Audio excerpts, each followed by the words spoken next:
Good morning student. Previous video में हमने जालक ऊर्जा में संशोधन बोर्न आवर साइकिल के उपयोग का अध्ययन किया है। इस वीडियो में हम ध्रुवण शक्ति एवं ध्रुवणता, पोलराइजेशन, पावर एंड पोलराइजेबिलिटी और फजन्स नियम के बारे में अध्ययन करेंगे। देखिए, जब एक धनायन और एक ऋणायन एक दूसरे के समीप आते हैं तो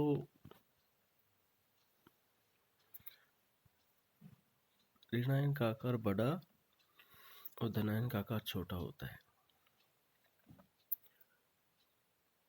ऋणायन के इलेक्ट्रॉन ऋणायन के नाभिक से दूर होते हैं और उन पे नाभिक का आकर्षण कम होता है।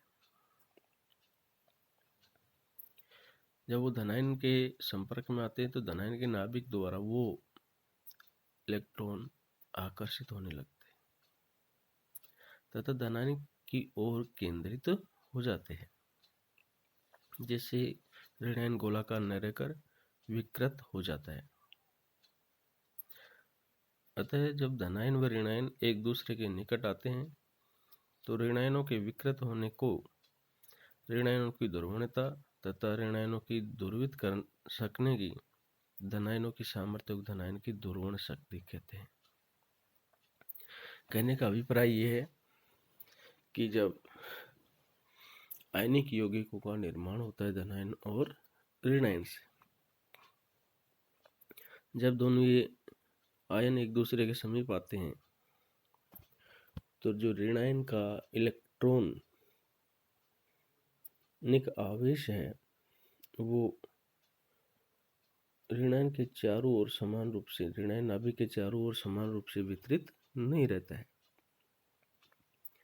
वो धनायन की ओर ज्यादा आकर्षित हो जाता है, जिससे ऋणायन के आवेश वितरण में असमानता आ जाती है और वो एक विकृत होकर के धनायन की ओर ज्यादा केंद्रित हो जाता है। इसी को ध्रुवण कहते हैं। देखिए डायग्राम में एक धनायन एक ऋणायन, इसमें दोनों बिल्कुल समान रूप से हैं और बी में देखिए कि ऋणायन धनायन की ओर विकृत हो गया है।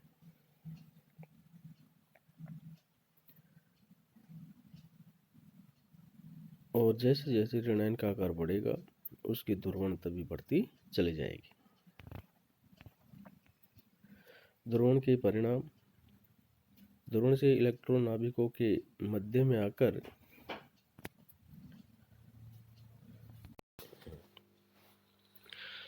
ध्रुवण से इलेक्ट्रॉन नाभिकों के मध्य में आकर बंध में सहसंयोजक गुण को जन्म देते हैं। आयनिक बंधों में सहसंयोजक लक्षण ध्रुवण के कारण उत्पन्न होते हैं। ऋणायनों का जितना अधिक ध्रुवण होगा बंध में कोवेलेंट कैरेक्टर भी उतने ही अधिक होंगे। यौगिक के रासायनिक गुणों की अपेक्षा भौतिक गुणों में ध्रुवण का प्रभाव अधिक स्पष्ट दिखाई देता है।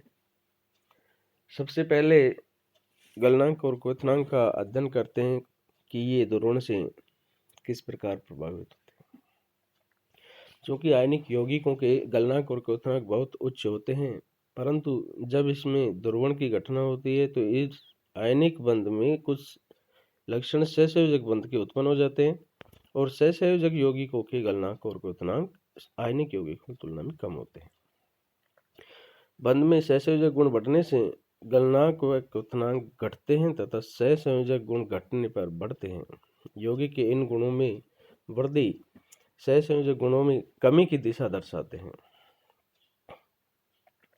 बेरिलियम क्लोराइड का गलनांक 960 डिग्री सेंटीग्रेड की तुलना में बेरिलियम क्लोराइड के गलनांक 405 डिग्री सेंटीग्रेड का मान कम होता है।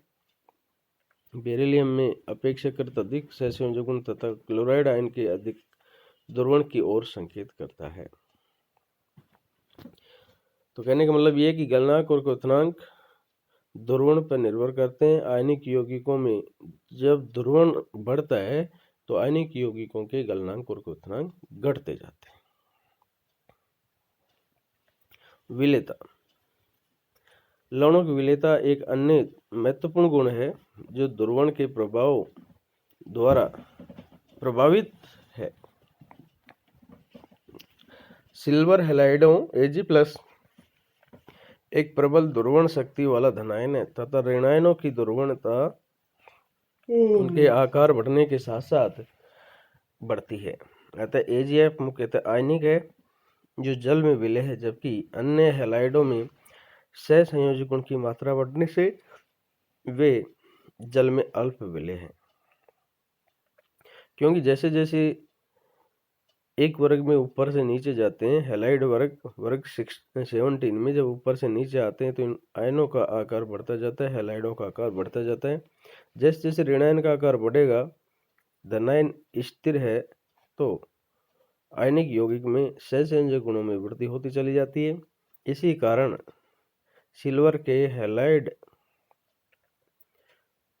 यौगिकों में Ag+ जो जल में विलय, क्योंकि ये आयनिक है, जबकि अन्य हैलाइडों में सहसंयोजक गुण की मात्रा बढ़ने से जल में अल्प विलय हो जाते हैं तथा विलेयता सिल्वर क्लोराइड से Ag आयोडाइड तक घटती जाती है।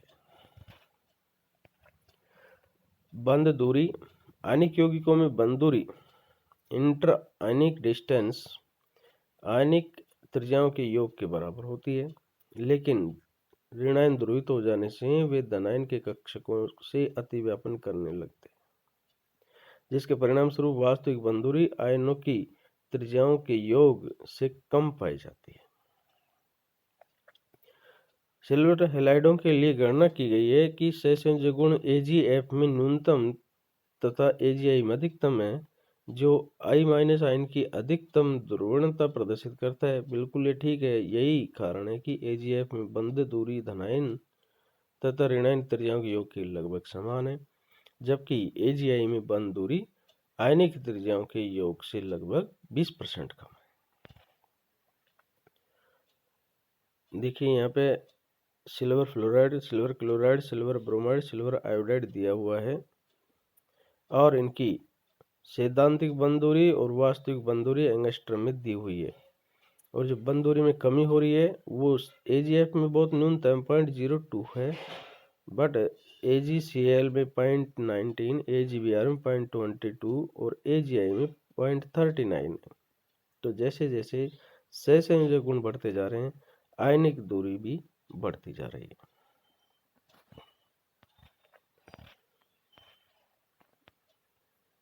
क्षारीय मृदा धातुओं के कार्बोनेटों का स्थायित्व।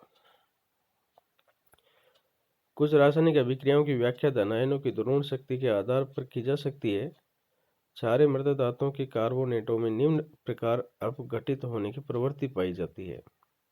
मेटल और कार्बोनेट, तो मेटल ऑक्साइड बनेगा और कार्बन डाइऑक्साइड।